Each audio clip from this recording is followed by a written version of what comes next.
By the long, hot summer of 1945, the world had been at war for nearly 6 years. The great conflict known as World War II had consumed nations and peoples across the globe.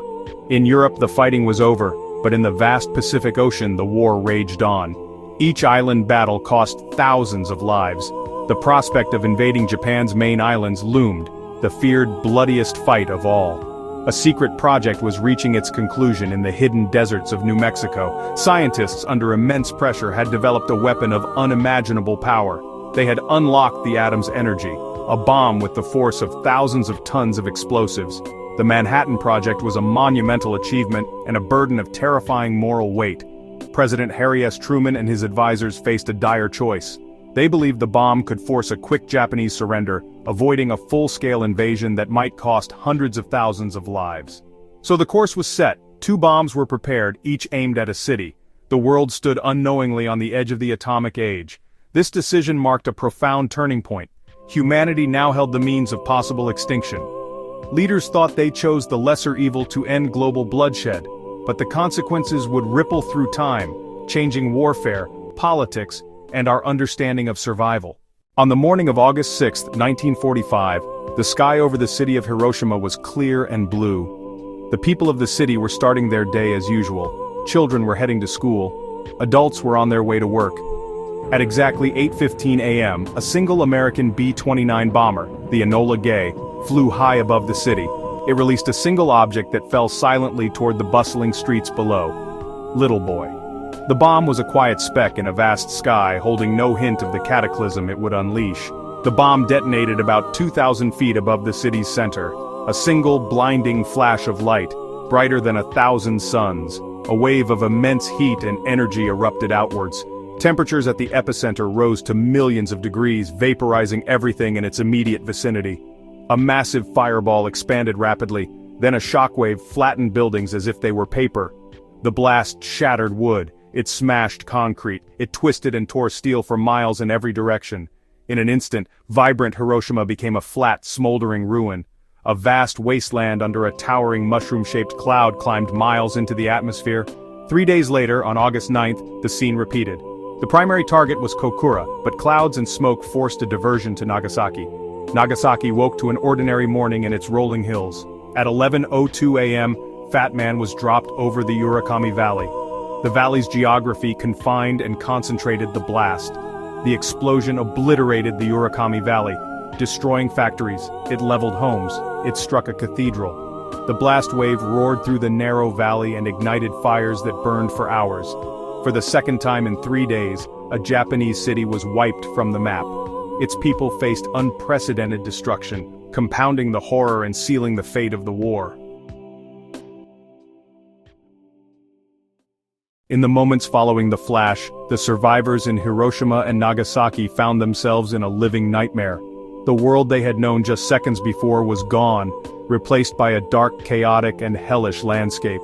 Those who were not killed instantly by the blast or the heat were left with horrific injuries. They were burned, blinded, battered by flying debris. Many had their clothes burned from their bodies, and their skin hung in tatters. Dazed and in shock, thousands of people began to wander aimlessly through the smoldering ruins of their homes, searching for family, searching for help, searching for water, or simply for a way out of the inferno that had once been their city.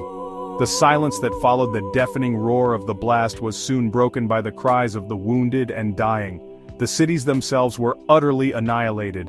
In Hiroshima, over 90% of the city's buildings were damaged or destroyed. The blast had leveled an area of nearly 5 square miles, turning a thriving urban center into a vast, flat plain of rubble and ash. In Nagasaki, the destruction was concentrated in the Urakami Valley, but within that area, the devastation was absolute. Hospitals, schools, temples, homes, the infrastructure that supports life, roads, bridges, water pipes, and power lines was obliterated. Fires raged uncontrollably throughout the wreckage, fueled by shattered wooden buildings and fanned by winds created by the explosion itself, making rescue efforts nearly impossible for those few who were able to help. The human cost was staggering and immediate. It is estimated that in Hiroshima, somewhere between 70,000 and 80,000 people died on the very day of the bombing, either vaporized instantly or killed by the blast and subsequent fires. In Nagasaki, the initial death toll was around 40,000. In the days and weeks that followed, tens of thousands more would die from their severe injuries, particularly from the terrible burns that covered their bodies. As survivors struggled to find safety and medical aid, a strange and terrifying phenomenon occurred. A black rain began to fall from the sky. This was not ordinary rain, it was a dark, greasy, and radioactive liquid, a mixture of soot, dust, and radioactive particles that had been sucked up into the mushroom cloud and were now falling back to Earth.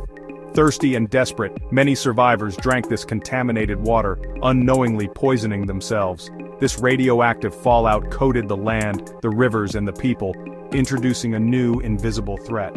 The explosions released a massive amount of radiation, an invisible and silent poison that contaminated everything it touched.